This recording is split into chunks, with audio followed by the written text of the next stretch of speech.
ایک خاتون نے خواب میں اپنے آپ کو بغیر کپڑوں کے دیکھا ہے، تو معنی یہ ہے کہ سنت پہ نہیں چل رہی، سنت پہ چلنے کی کوشش کرے اور سنت والا لباس پہنا کرے اور لاحول پڑھا کرے، اور آئندہ ایسے خواب کسی کو نہ بتایا کرے۔ محمد حسین مانچسٹر سے حق مہر جو ہے کتنا ہو، جتنے حالات کے مطابق ہو، غریب تھوڑا دیتا ہے، امیر زیادہ دیتا ہے، کوئی پابندی نہیں ہے شریعت میں۔ بہرحال فقہاء یہ کہتے ہیں کہ 10 درہم سے کم نہ ہو، اب اوپر چاہے 10 لاکھ ہو۔ کہتے ہیں جی کچھ مجبور لوگ ضرورت پر سود والا قرضہ تو لے لیتے ہیں، لیکن زکوٰۃ لیتے ہوئے شرم آتی، یعنی حرام کھاتے ہوئے شرم نہیں آتی، زکوٰۃ لیتے ہوئے شرم آتی ہے۔ وہ سود والا حرام نہ کھایا کرے، زکوٰۃ لے لیا کرے، قرضے والے کے لیے زکوٰۃ جائز ہے۔ دونوں ہاتھ جوڑ کے جو نمسکار کرتے ہیں یہ ہندوؤں کا رسم ہے، اس کا اسلام سے کوئی تعلق نہیں۔ اسلام میں ہے تحیتہم یوم یلقونہ سلام، السلام علیکم۔ سلمان نے لندن سے سلام عرض کیے ہیں بچوں کے لیے، اللہ اور اس کے بچوں کو اور ہر مسلمان کے بچوں کو اچھا بنائے۔ رات کو نفل نماز اگر تہجد ہم پڑھ رہے ہیں گھر میں تو اونچی آواز میں قرآن پڑھ سکتے ہیں، ہاں اگر اور کوئی ڈسٹرب نہیں ہوتا، اس کی نیند خراب نہیں ہوتا، آپ بالکل اونچی آواز سے پڑھ سکتے ہیں۔ تہجد کے وقت میں ہم تہجد کی نماز پڑھیں یا قضا نماز، قضا پڑھیں وہ زیادہ بہتر ہے، تہجد تو نفل ہے نا۔ بہرحال میں نے باہر کے ملک میں نوکری کی ہوئی ہے، داڑھی تو میں نے رکھی ہوئی ہے، لیکن وہ کہتے ہیں چھوٹی کرا لو۔ بہرحال کوشش تو کریں، امتحان ہے، اگر آپ جمے رہے تو انشاءاللہ آپ کامیاب ہو جائیں گے، اگر ڈھیلے پڑ گئے تو پھر آپ جانیں آپ کیوں، اب شریعت میں تو حکم نہیں ہے کہ آپ چھوٹی کرائیں۔ اگر کسی پر پیسوں کا پچھلا حساب رہ گیا ہے اندازے سے کر لیں، کلمہ ایک ہے یا 6 ہے، وہ 6 کلمے اسی ایک کی بنیاد ہے۔ جیسے اب نماز تو ایک ہے لیکن رکعتیں 4 ہیں، پھر ایک ہی پڑھا کرو نا۔ جب کلمہ ایک، نماز کی رکعت بھی ایک، یہ 4 کیسے ہو گئی؟ اصل میں تبلیغی جماعت پر اعتراض کرنا چاہتا ہے بیچارہ، وہ کیا کرے۔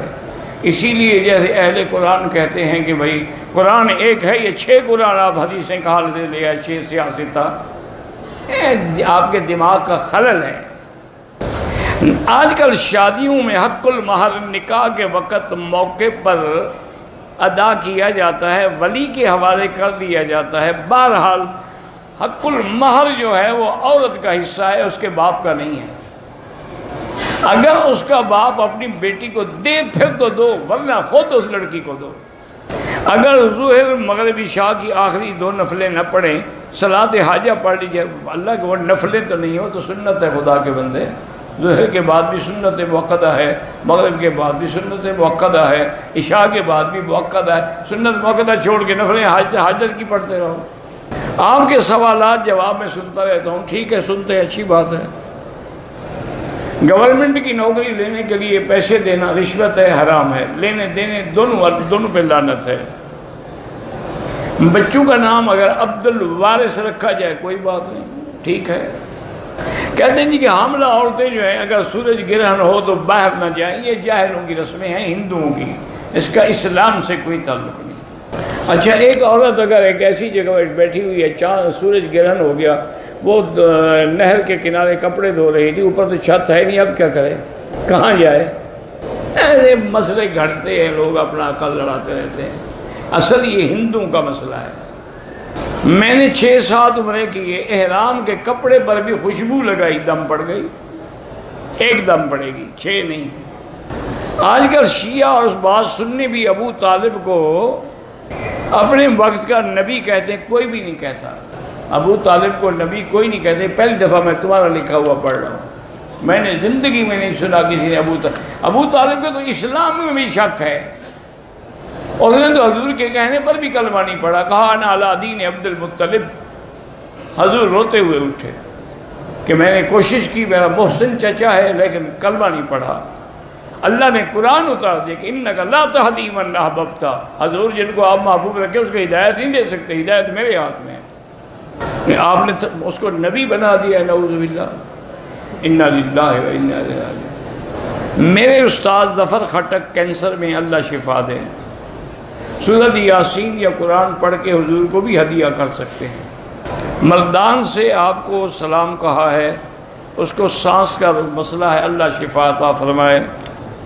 ہم کالج میں پڑھتے ہیں اور ہمیں غیر محرم عورتیں پڑھاتی ہیں، بہرحال اگر مجبوری نہ ہو تو کالج بدل دو، کیونکہ جب غیر محرم عورتیں پڑھائیں گی تو آپ دیکھیں گے بھی، بولیں گے بھی، سوال جواب بھی کریں گے۔ حضور کی زیارت حالت بیداری میں ہو سکتی ہے، اللہ چاہے تو کرا دے۔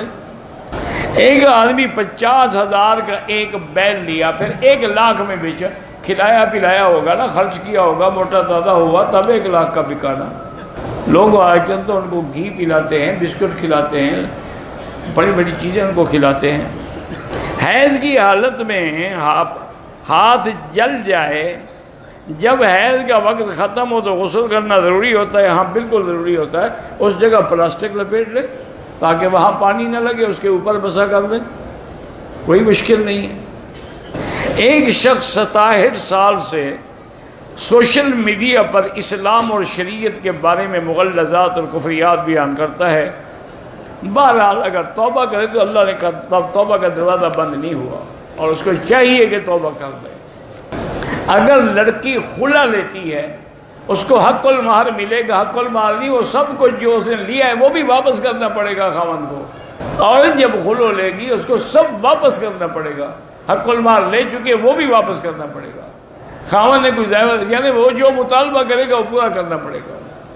اگر لڑکی حق المہر معاف کر دے، وہ تو معاف کر سکتی ہے اگر چاہے تو۔ شریعت میں جسے لڑکا دھوکہ سے شادی کی، وہ شیعہ مسلک کا ہے، بہرحال اب تو کوشش کرے کہ اس کو بھی ہدایت پر لے آئے۔ اب نکاح ہو گیا، غلط ہوا، صحیح ہوا، اب پھر مزید جھگڑے پیدا ہوں گے۔ حضرت خضر علیہ السلام زندہ ہے، مجھے تو نہیں ملے، آپ کو جب ملے تو میرے سلام عرض کر دیں۔ اللہ کے بندے، آپ کو تکلیف کیا ہے؟ بھلا حضرت زندہ ہیں یا فوت ہو گئے، آپ کو کیا تکلیف ہے؟ اگر زندہ ہوتے تو حضور کی خدمت میں حاضر نہ ہوتے، سرکار دو عالم پہ کلمہ نہ پڑھتے۔ عیسیٰ علیہ السلام تو اتریں گے تو حضور کی شریعت پہ چلیں گے اور حضور کے روضے میں دفن ہوں گے، تو خضر علیہ السلام زندہ بھی ہوں اور کلمہ نہ پڑھیں؟ یہ تو لوگوں نے بنا رکھا ہے کہ جی فلاں دن فلاں بزرگ کو ملے تھے، فلاں کو ملے تھے۔ یہ حرم میں جو کام کرتے ہیں ان کو ہم صدقہ خیرات دے سکتے ہیں، بالکل دے سکتے ہیں۔ جب بچہ بالغ ہو جائے تو اس پر اب عمرے کے احکام لاگو ہوں گے۔ حرم کے خدام کو دم کی بکری خرید کر کے نہ دیں، بلکہ ذبح کر کے گوشت بنا کے دیں، وہ جا کے پھر بیچ دیں، کیا کرو گے؟ آپ کا دم ادا نہیں ہوگا۔ اگر کوئی غریب دم نہ دے سکے، جب اللہ پیسے دے پھر کر دے۔ دم کی ادائیگی کا بہترین طریقہ دم دینا ہے، جا کے بکری خریدے اور دے دے، اور بہترین طریقہ کیا ہو سکتا ہے؟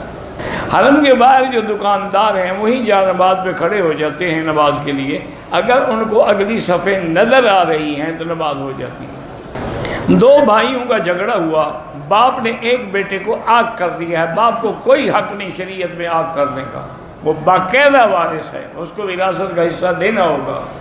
یہ تو انگریزوں کا قانون ہے کہ آگ کر دو۔